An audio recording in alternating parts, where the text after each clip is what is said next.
Hi there, my name's Simon Currigan, and welcome to today's episode of School Behaviour Secrets. In this episode, we're going to focus on the surprisingly powerful impact that adaptive teaching can have on classroom behaviour. I want to talk about classroom behaviour today. We're not just thinking about the behaviour of the whole class, we're also thinking about the behaviour of individuals who might have special educational needs or specific SEMH needs.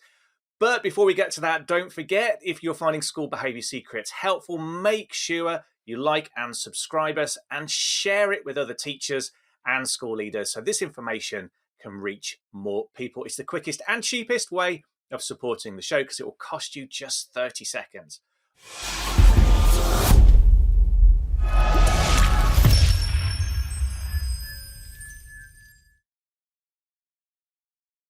So to help navigate us through this topic, it's a great pleasure to welcome George Athanasiou to the show, who's going to guide us through this topic. George is a renowned educator and speaker, recognised for his expertise in delivering innovative and dynamic educational strategies. With a distinguished background as a head teacher and local authority advisor, George is a trusted authority on inclusive education, particularly in SEND and SEMH. He's developed a unique approach to empowering educators and school leaders to prioritise well-being and drive outstanding results. His expertise includes leadership development, inclusive education, curriculum design, and school performance improvement, with a focus on supporting students with educational additional needs, ensuring everyone is included. George, welcome to the show. Thank you very much, Simon. It's a pleasure to be here. Thank you for welcoming me this morning. This is very exciting.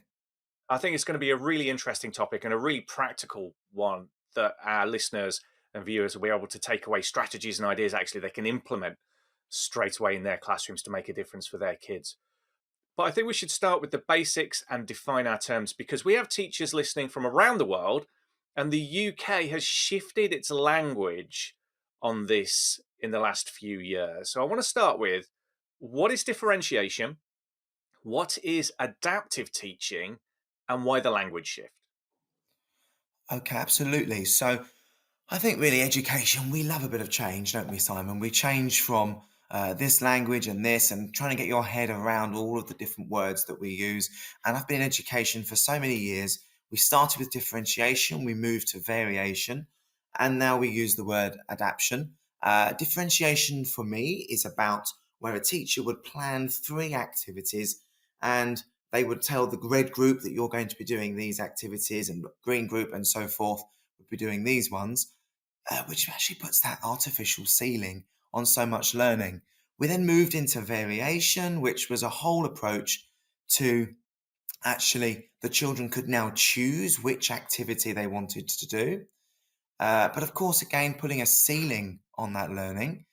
Now I'm looking at adaptation. And when I work with practitioners and I go into schools, using ideas for adaptation comes back to that initial thought of understanding.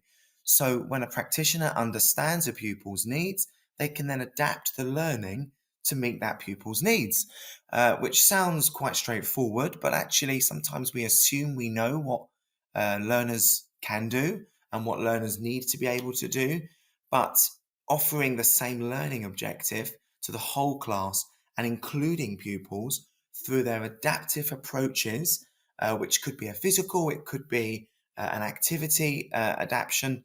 That is what actually will bring success to all of the learners. I'm a huge advocate for challenging everybody, not just challenging higher achievers, but ensuring that every single learner has got challenge attached to their day to make them successful in the classroom, of course. You're obviously a big supporter of adaptive teaching and taking a flexible approach to teaching, which we're going to talk about as well. So for you, we've spoken about kind of like it in abstract terms, but what does that look like when it's done well in the classroom, both the adaptive bit and the flexible teaching part? It's seamless integration, I would say. It's we're including pupils, and I'm going to use that phrase again, but that seamless integration of understanding and being flexible for the teachers being able to just assess pupils' needs rapidly and adjusting their instruction in the moment to meet the needs of the pupils. So this could be altering the pace or maybe the content, breaking down information into blocks, scaffolding, recognizing when pupils are struggling a little bit, but rather than waiting until it gets to a struggle, actually thinking, gosh, I understand this pupil, I know their needs, and I'm going to offer some enrichment opportunities straight away so that that pupil feels successful. Um, that is absolutely, huge, and it really will advance learning and advance learners. But in practice, it's about the teacher noticing the pupils are struggling. Um, noticing that they're struggling with a concept, and then quickly reteaching. So, the change happens when the adults change. And, they're the best teachers that I work with. Those teachers that are prepared to be flexible and recognize that they were wrong, first of all, and they're going to try something else and that didn't quite work. Using technology, is a great way of adapting learning, understanding whether a pupil is a visual learner, an auditory learner, that really can offer that additional engagement for pupils. Yeah, I just want to unpack a couple of things you said there that are really interesting and that do impact on what we're going to talk about next. And the first is, for you, where is the line between a pupil becoming having difficulty with a task, but having challenge and having to work through that challenge, and reaching kind of like an emotional frustrated level where it's just not working for them? Then you might get, frustrated behaviors or emotional behaviors as a result. How do you pitch that, and how do you recognize the difference? Because there's an important distinction there, isn't there, between challenge and being overwhelmed? Of course, let's go with a classic, a good old smile, Simon. If a child is engaged and they're smiling and they're responding in a way that feels regulated, then straight away you feel, yeah, as a teacher, I teach a couple of days a week. I absolutely love doing this. And I've got a huge range of children with all varying needs. And actually, I know my class really, really well. And I recognize, because I've taken the time to build that relationship. I do a lot of preempting, so not assuming, but just trying to understand what's going to keep this pupil from regulating themselves really well. That is just so important. So I've challenged a pupil. I'm kind of going to know the limits without putting that ceiling on, and asking them to be in control of their learning. So encouraging the pupils to say to me, oh, would you like to go the next step now? And almost that little bit of, I want to use a nice Essex word now, banter. But having that relationship with a pupil to say, oh, I don't think you're going to be able to do this. Oh, yes, Mr. A, I can. And then before you know it, they become successful in that. When they start to tense up and I read their body language, or my co-teachers are reading their body language, then I'll go for a distraction technique of some kind. And that can be really, really beneficial. But, I take the point about the difference between challenge and pushing your luck ultimately. Um, you know, and children love to be challenged. When they're engaged, they feel motivated, and you just get that sense, don't you, that energy. I think it's worth reinforcing as well something else you said earlier that's really important, that if the lesson isn't working, then it's time for you as the adult to kind of assess that and do a course correction. And one of the things that I see often, and I don't know if this is your experience as well, but in lessons that aren't working, I sometimes see professionals sticking rigidly to the lesson plan anyway. And I wonder what's behind that, and what qualities do you need as a teacher to actually assess that this isn't working for my kids and that I need to do something different? So the best lessons are the ones that change. So as a teacher, we start off and we think, this is how I want it to happen. But actually, I would say, my best advice would be focus on the outcome and let the journey happen organically. Let the children decide how they're going to reach that outcome. Let the learners decide, and craft that journey. As I say, the best lessons are the ones that are completely off the page.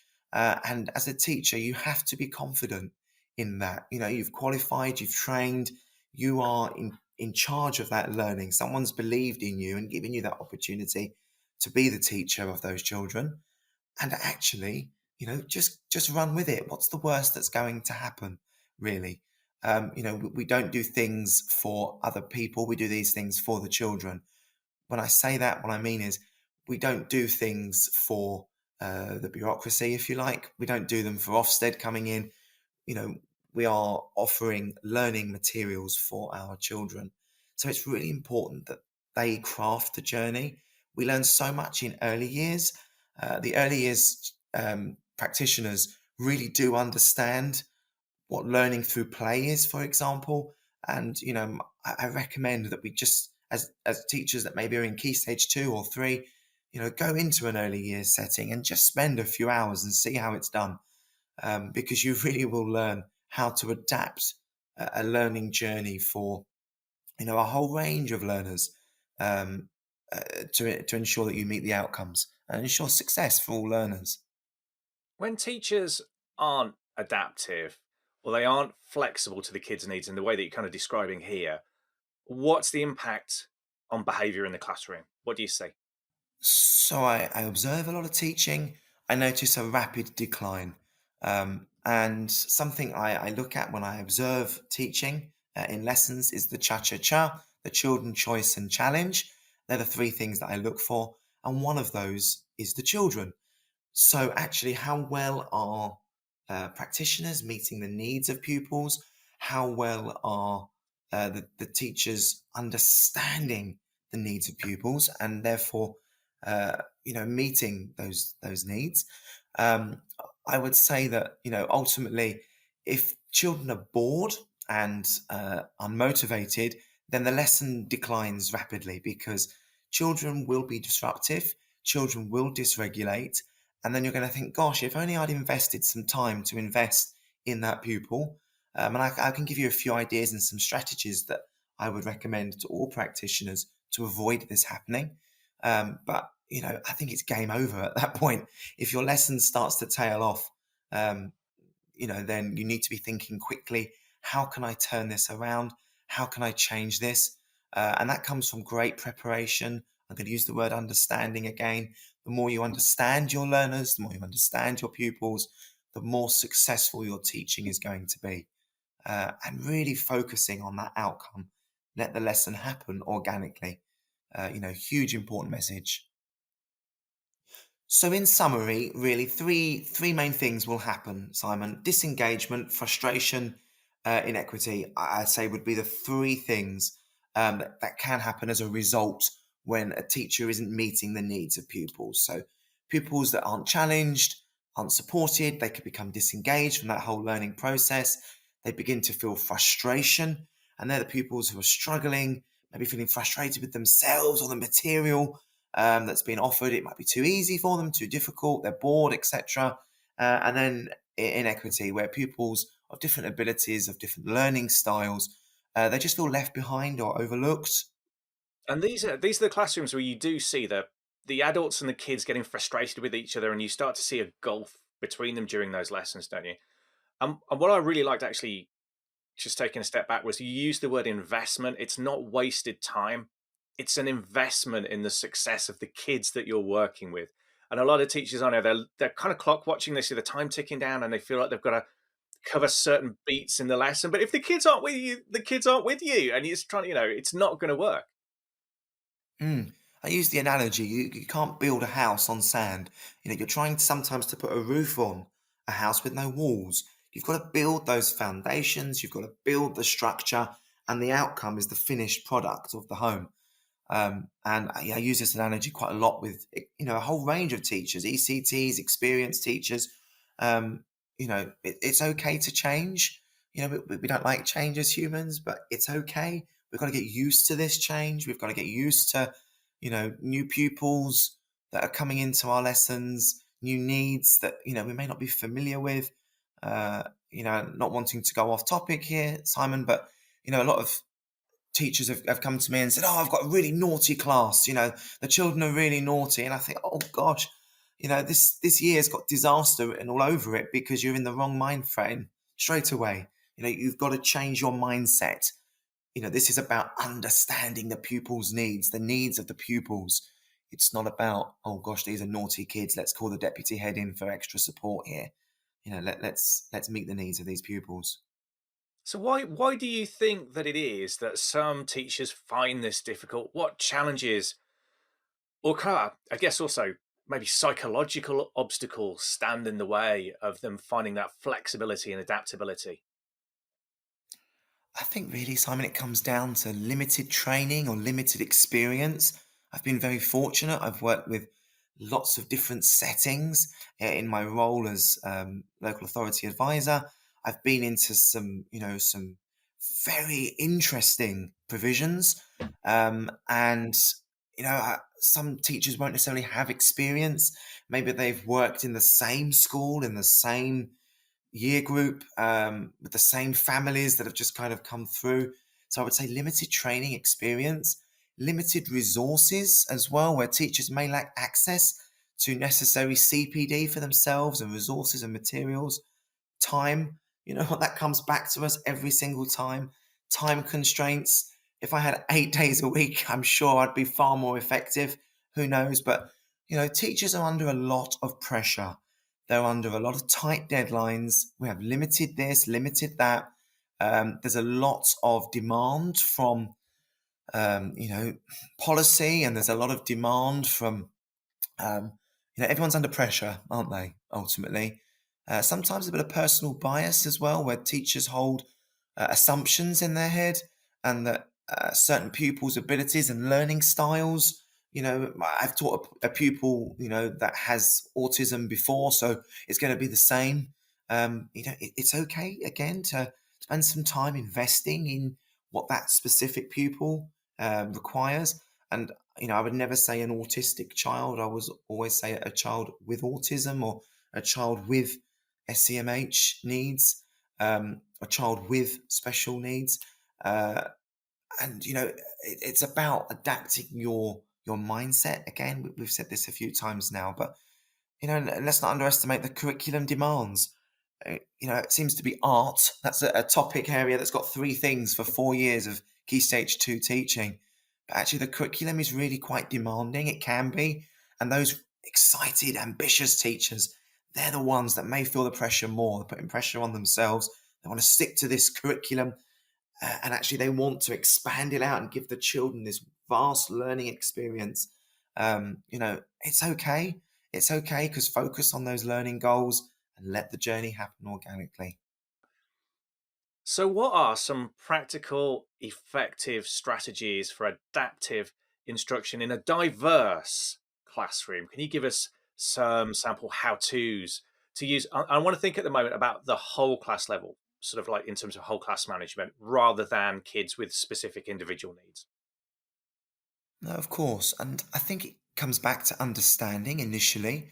And again, it's about understanding all of your class, not just those pupils that have maybe identified on the SEND register, or are identified with, particular diagnoses, but actually understanding every single pupil will make the classroom diverse, and will give it, and you will embrace that diversity. Hugely important. And I'm talking gender, I'm talking race, culture, the whole variety of diversity. Being flexible in your grouping would be my strategy number 2. So number 1 being understanding, 2 about flexible grouping, using flexible grouping strategies so that pupils aren't just, oh, you're good at maths, so therefore you must be doing this harder challenge every single time. Well, why aren't we flexible? Why don't we give all of the children opportunity to seek all challenges? And that's why I liked that change from differentiation to variation, because actually the pupils had a varied approach to their learning. They could, you know, work to where they wanted to learn. But technology integration as well, a great strategy there for really supporting all pupils in the diverse classroom. Choice-based learning, again, similar to the flexible learning, that just jumps out into my head about pupils accessing the choices that they require. The good old-fashioned scaffolding, that always works really, really well. Providing them with temporary support. Now, what I don't mean is gluing an adult to them. What I mean is giving them the independent skills, teaching them the skills to be independent, and that can be scaffolded, of course. Um, but making sure that all pupils have access to scaffolding so that they're not struggling, and it just builds into their independence skills. Um, yeah, that would kind of be my top ideas, really. But thinking about the environment as well, I love an environment that's colourful and really stimulating, etc. But that's not for all pupils. That can be a bit overwhelming. But not just using the classroom. How often do we take a lesson outside and actually go outside and um, really utilize the environment that is beyond the classroom walls. And I would caveat that as well with actually using cross-curricular links to really embrace that diverse curriculum. So, has anyone ever thought about teaching planets through the medium of dance, for example? Dance is a specialism of mine. And I try and use the medium of dance for lots of engaging activities, because I think about some pupils that I teach in my classroom, and if I say, right, today we're going to do some writing activities, straight away I can see these pupils just, they don't like writing, they don't enjoy it. Their dexterity might not be the same. They've done all their finger gym this morning, they're ready to go, but writing doesn't work for them. However, if I think about the learning outcome, what is that end journey? And they're going to do their learning as a comic strip. Gosh, what if Ofsted come in? Oh my goodness me. Well, who cares actually? Because the pupils will be achieving the outcome. They're going to prescribe their learning journey. And actually, the diversity of my classroom means that they're going to be successful. They've met the learning objective, and therefore they are, in their ability, going to be crafting their own learning. And I'll often say to my year 2 class, today, I want you to choose how you're going to reach this end goal. And then they love it. And I take them about, you're grown up now and you're going to be doing this. And some children will do me a comic book strip. I had a little girl the other day that did me, she sang a song, she put lyrics together and created. It doesn't really matter as long as, the children are learning what it is that the curriculum dictates they need to learn. I can echo that completely, what you were saying about topic, especially when, and I know it's like a really niche example, but when I used to teach in pupil referral units, so for those of you that are coming across that term for the first time, that's where children who have been permanently excluded or expelled from school kind of go next. We would, I'd have all the kids in the room for the maths lesson. They were more than happy to sit down and do some maths. The minute English came out, it was writing.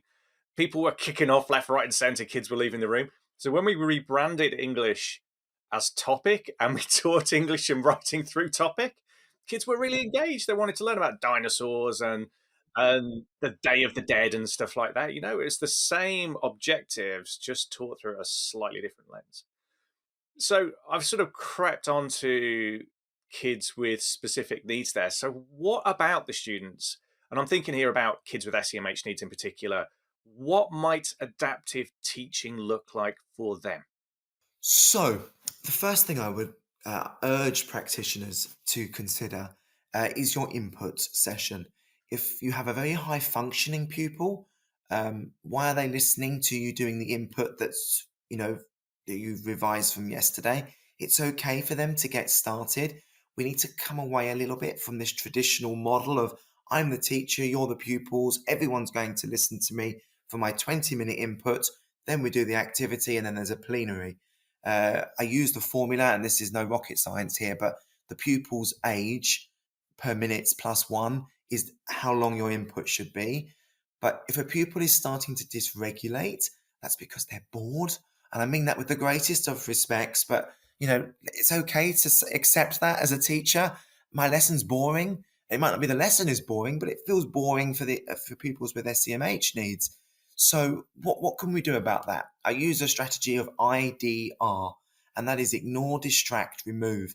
So let's say I'm teaching a lesson, the good old classic, number bonds to 10.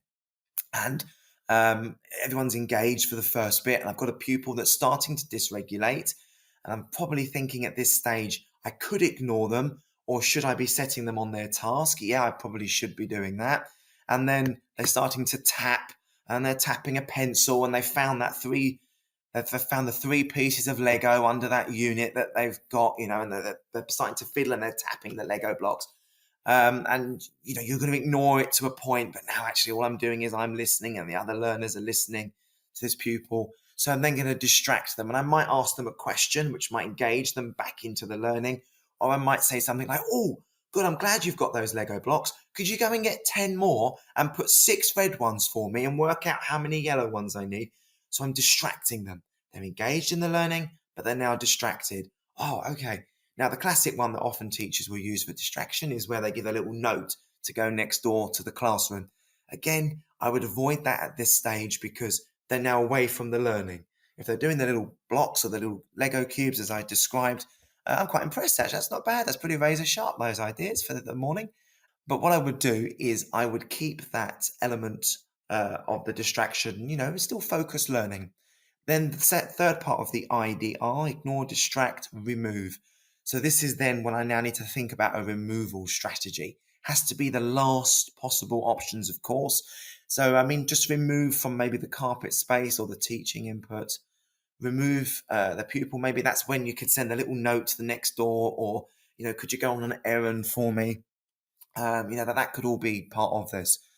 What would you say to teachers that, or parents watching that were saying the fact that you've got that far through the lesson, or they've gotten that far through being dysregulated, that they need to be removed, says there's something not right with the lesson structure, or the way we're teaching the children as individuals? What would your response to that be? Um, Reflects as a practitioner. Why did that happen? What were the triggers? What were the and funny enough, Simon, I used to get quite frustrated when I'd have a specialist teacher come in and say to me, "Have you done a star analysis?" And again, a star analysis, for anyone that's not sure, is where you look at the setting and the triggers and all of the situation. I say, "Oh, I just want this pupil to listen to me. I just want them to behave." And actually, let's do that mind shift of I am the trigger. I am the one that hasn't provided that lesson. So again, my advice would be reflect on what went wrong in that lesson, learn from those mistakes. The best lessons are the ones that come out after mistakes. What did I reflect? What did I recapture? What did I redo? So the R part in this here is I'm in the situation I'm in. It's reactive, but I've got to deal with where I am right now. I can't ignore the child's emotional state. I need to do something to support them. Yeah. Mhm. Breathe would be my first thing. Don't let it get to you. You're the adult. Again, you're the teacher. You're the one that's responsible for this. Breathe and try and use my IDR maybe as a way of engaging with that pupil. But then be thinking, okay, let's have a reflective conversation, not a patronizing one that can't needs to meet the needs of the pupil. Keep it visual. Children love a post-it note. This is what happened first. This is this. And I was working with a pupil the other day. My lesson was a disaster. It was absolutely disastrous. My fault completely. I hadn't planned it properly in my head. It wasn't prepared. And I went through it with the pupil afterwards of, how the situation happened. It was on a whiteboard. Uh, and we went through the stages of where Mr. A started and the pupil, and then I rubbed it out, and that was forgotten. And the pupil really liked that kind of visual of, okay, Mr. A isn't upset with me anymore because they're very proud of their relationship that we have. Although again, I'm the adult, but I make sure that the pupil knows that behaviours are this, this, and this, and I was wrong, and I apologised for that. But actually, just wiping the whiteboard, the situation's happened, it's done, forgotten, we move on from that. But giving the pupil choice as well, my cha-cha-cha I said about earlier, children choice challenge, giving the pupils that choice to say, right, actually, I think you're ready for learning now. You know, get them going, be prepared, get them moving. So visual aids are a hugely important tool. They offer that multi-sensory approach. I was delivering a lesson the other day and we were talking about crocodiles and introducing this new story. And a pupil wasn't really listening. I had the book in front of me, a book, not just a screen, but an actual book. And the children was fascinated by the pictures. And then I had a little bag and inside were some rice grains and they were sharp like the crocodile's teeth. And it really offered that multi-sensory approach which gave this particular pupil a real success to the lesson. And he was able to engage fully. What's the impact in the classroom when teachers do become more flexible in their approach and use these kind of adaptive teaching methods effectively?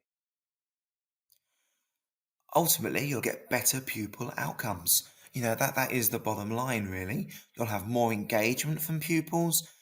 This naughtiness that we were speaking about earlier on. So you'll have a reduction in distraction and dysregulation. You'll have increased motivation. Pupils will be excited to come to school. I mean, it sounds a bit drastic, but therefore attendance could increase and improve. But you know what? Ultimately, you've got an improved relationship. Pupils look forward to your teaching, they look forward to your learning. You're building that stronger relationship with your pupils. And then, that just builds that understanding of pupils' needs and their strengths. And before you know it, the pupil outcomes are exceptional. The children are successful in your lessons. I'm sure that's what we all want, right? Absolutely. Absolutely. So, if you are a teacher or a school leader who's listening or watching this right now and you want to get this right in your school, what's just the first step you can take to use adaptive teaching techniques effectively so you do get that pupil engagement and you do see less behavior in the classroom that is avoidable? So, my key takeaways ultimately, Simon, are breathe, think, try not to assume, and decide what the learning's going to be for that pupil. Allow all pupils to really take part in the lesson and engage. Listen to what the pupils are showing you, and that is the right verb there, but listening to what you can see before your very eyes. Take that time to understand pupils, and just remember, it's one thing at a time. One thing at a time. Go off the page. So what? Do it. What's the worst that's going to happen? Come back to a worst case scenario. Use the IDR. Use that whole approach of ignore, distract, remove. When you're doing your planning, think about the best implementation, the cha cha cha, the children choice challenge. They would be my key takeaways ultimately. And George, how can we find out more about you and your resources and how you support schools? So please follow my TikTok, seems to be the biggest and most exciting social media platform at the moment, which is eduguru.george. I put lots of bonkers ideas on there about bringing teaching off the page. Please follow me on there. My website of www.educationalconsultancy.net has ways of getting in touch with me. Please, of course, follow me on LinkedIn as well and connect with me. I love having conversations with professionals and practitioners. So please engage with me on through any of the social media channels. I'd happily just meet anyone for a coffee and just to chat. And George, what do you think about this idea? Or I've got to teach this really tricky concept next week. How do I do that? Please get in touch with me. I'm happy to ping an email backwards and forwards or jump on a call and uh, engage with you. Absolutely no problem at all. Um, of course, stay with my blogs as well and podcasts like this. Hopefully, Simon, you're going to welcome me back again for other topics and ideas. Who knows? Absolutely, absolutely. And what we'll do is we'll put direct links to your TikTok, your blog, your website, and everything in. If you're watching on YouTube, they'll be in the comments, and if you're listening to the podcast, all you have to do is tap on this episode and look at the episode description, and you'll find direct links to them there as well. George, we've reached the end of the interview, but before we leave, we always ask one question of all of our guests. Who is the key figure, or what's the key book that you've read that's had the biggest impact on the way you work with children or young people? Rita Pearson, every single time. Rita Pearson is the TED talk that I'm sure so many practitioners have listened to. She talks about relationships, and if you forge good relationships with pupils, you will be successful. If you don't, it's going to be a long and arduous year. And I couldn't agree more. So, Rita Pearson has inspired me no end, and I use that in all of my training that I offer out to any practitioners. George Athanasiou, thank you for joining us today. Thank you, Simon. A pleasure.